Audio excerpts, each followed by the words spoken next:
Good morning. Today is the start of week 2 of the 30-day keto challenge with Jane Mitten. Jane Does Keto. And by now you should be feeling, a lot better. You should have kind of a lot more energy, and your mind should be much clearer, not having brain fog, and you should feel energetic and more positive for the day.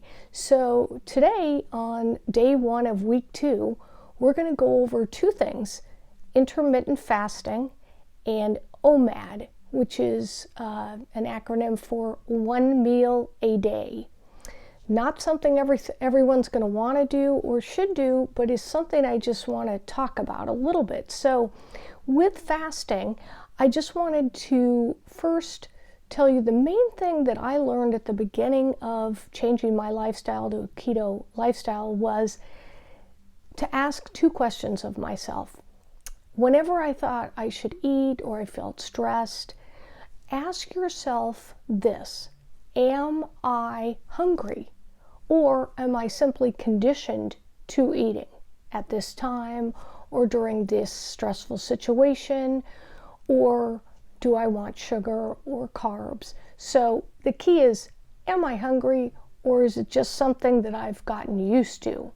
And then when you're going to, quote, break your fast overnight after dinner, but before you eat again, you say to yourself, do I want to eat right now? Am I hungry? If you are not hungry, once you've determined that it is hunger, so if you're not hungry, don't eat then. Wait an hour, 2 hours, wait till the next meal cycle that you're used to maybe, and say, am I hungry now? Because what a lot of people find when they get into a ketogenic state on keto and fasting is that they can go to 1 meal a day. Some people even skip a day.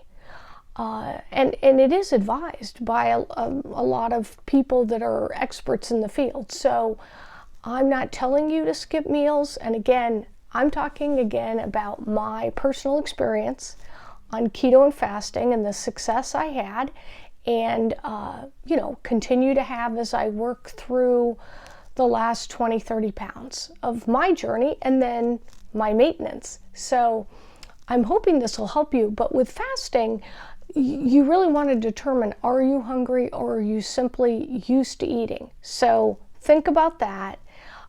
Fasting is not eliminating foods. It's simply changing the time when you eat.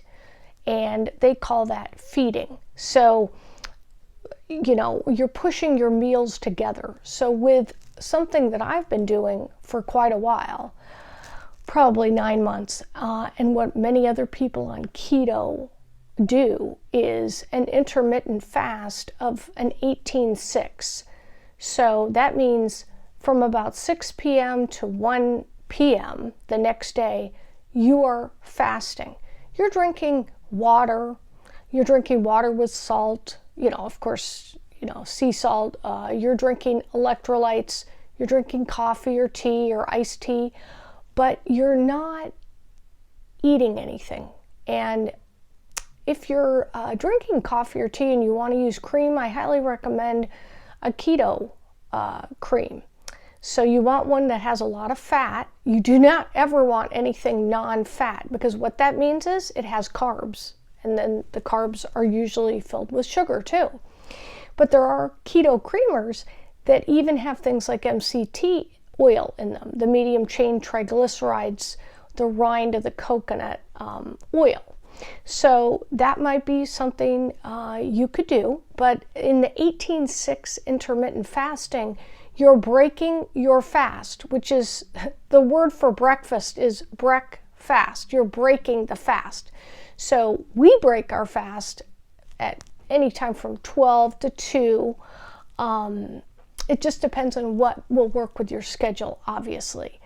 And it depends on what time you eat dinner, too. But hopefully you're eating dinner early, because you do want to eat dinner, roughly 3 hours before you go to sleep. You definitely don't want to go to sleep on a full stomach. You definitely want your insulin level to be down. by having that break of not eating for about 3 hours before sleep. But when you go to break your fast, on intermittent fasting of 18-6, meaning 18 hours of fasting, 6 hours of eating, your window of eating then would be approximately 12 noon to 6 p.m. And during that time, you can eat. And, it's generally thought in keto you're not eating snacks. A lot of people are doing it, though. A lot of people are eating keto foods, and they're eating fat bombs that they make or they purchase. I don't recommend those things for myself. I've hit many plateaus, which I'm going to go over a little today, on keto and fasting. And I feel like those things probably inhibit the anywhere from 2 to 3.5 pounds of weight loss that I'm trying to reach a week. So products, usually packaged foods that are keto, doesn't necessarily mean they are keto. It's a buzzword that's very, highly hyped right now. And you have to be careful. It's very important to read labels. That's why I'm trying to eat only foods I make myself, and they don't come in packages. I have cheese. It's in a package. I buy the highest quality I can possibly find. I still read the label. I buy eggs. They're in a package.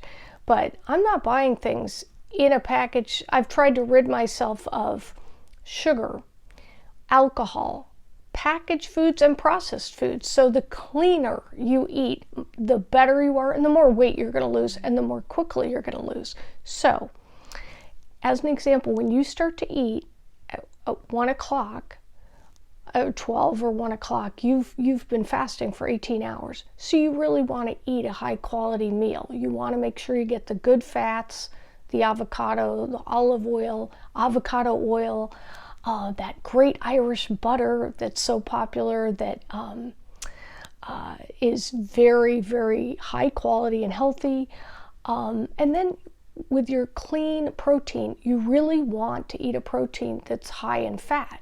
So obviously you wouldn't want to eat hamburger that's 90% lean because you're not getting enough fat. And this keto, or burning ketones to get to a ketogenic state, is definitely run on mostly fats, high quality fats.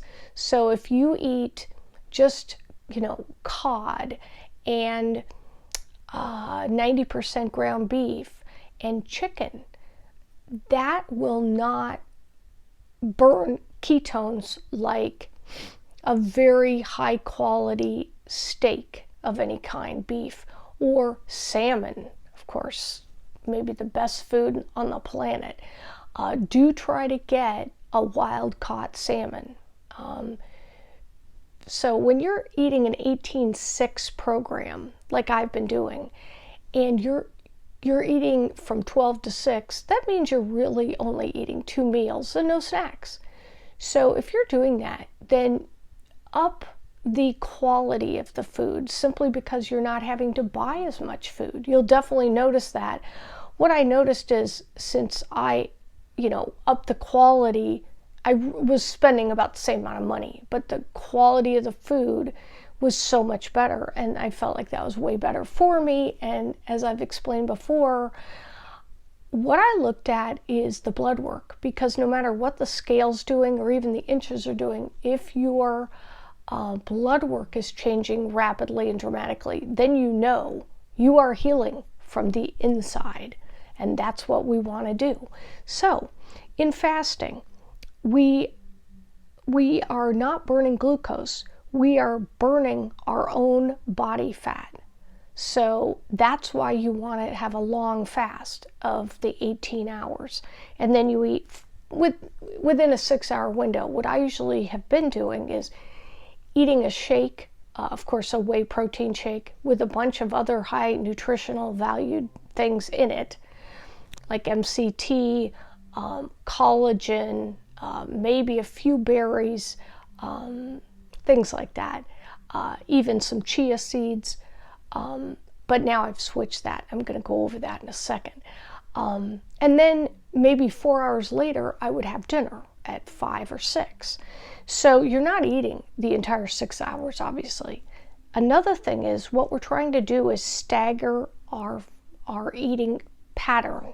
And that's what the fasting's all about. We're trying to reduce the insulin in our bodies by not burning glucose, by burning fat, and taking longer between the times you eat. And we're eating things that are, extremely low on the glycemic index and do not spike your insulin like sugar and carbs do. So one of the things that I've talked about before, but is really a game changer, is apple cider vinegar. Now, it tastes not good. I was going to say terrible, but I don't want to say that. It doesn't taste great. It doesn't smell good. I think it smells much worse than it tastes. So I was resistant to it for a long time. Big mistake. Because what it does, it really helps burn fat and it makes you feel energized. So you take 1 to 2 tablespoons of apple cider vinegar. I'm on 2 tablespoons first thing in the morning with a whole lemon or just lemon juice from a bottle if you don't have lemons, and 16 ounces of water. And what that does is it immediately makes you feel good. It bumps up the mitochondria in the gut and it puts more acid in the stomach, which you need, and it starts burning fat early and often. So try that. So after intermittent fasting, since I've been doing it so long, I decided to do something a little different in the last few days, and I just want to mention it. It's something many people will never do, but you might want to do, and that is called OMAD, 1 meal a day. If you asked me a year ago, could I go 24 hours on 1 meal and no snacks, including no sugar and no heavy carbs, I'd say, are you out of your mind? But everything's changed in a year. In fact, everything changed in a month. And that's why we're on week 2 of our 30-day challenge. OMAD, it's for people on plateaus. It's for people that want to lose weight faster. It puts you in a deeper state of ketosis. So, as an example, people that have lost weight and gained repeatedly, this is for them.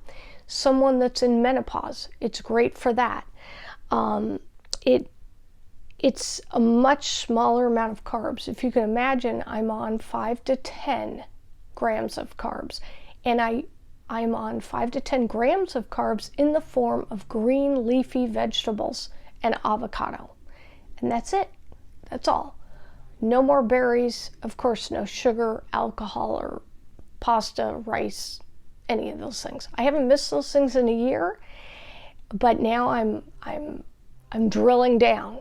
I'm deep diving into OMAD.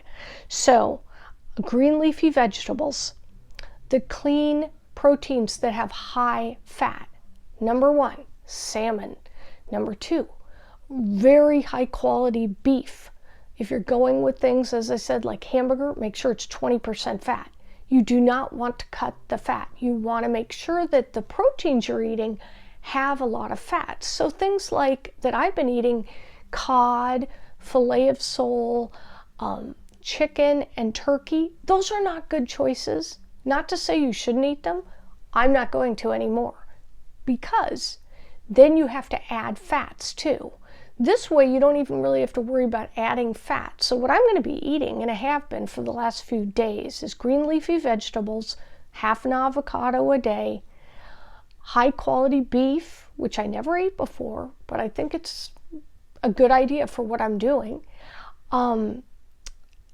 Salmon, other high quality, more fatty fish like sardines, tuna.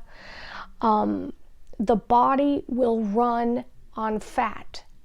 It will get into ketosis faster. So ketosis, keto, what it is you're going from burning glucose or sugar to burning your own body fat as a fuel. So you can start burning ketones in the first day or 2. But to get into what's called a ketogenic state, you really need to be burning more ketones. I don't know if you got the ketone strips that you pee on, but on Amazon they're $5 or $6. I use the Aunt Hattie's. I like those a lot. Perfect Keto makes a great one. They're all good. Don't worry, they're all fine. But I use those 3 times a day, and I'm checking to see if I'm burning ketones, and I'm seeing how much. Because what you want to burn is about 1.5. That's what you want it to be. And it's, kind of a pink to cranberry color. And it takes, maybe only one day to start burning ketones. But to get into a ketogenic state, a state of ketogenesis, that can take 2 to 4 weeks. And that's why the first 30 days are so important. That's why we're doing the keto challenge. It takes 66 days to create a habit. So after the first 2 months, it really is so simple. But this is, kind of the challenging part. And I think if you add or keep using intermittent fasting, and possibly think about pushing your meals together from the 6-hour mark maybe to what I'm doing, which is 2 hours.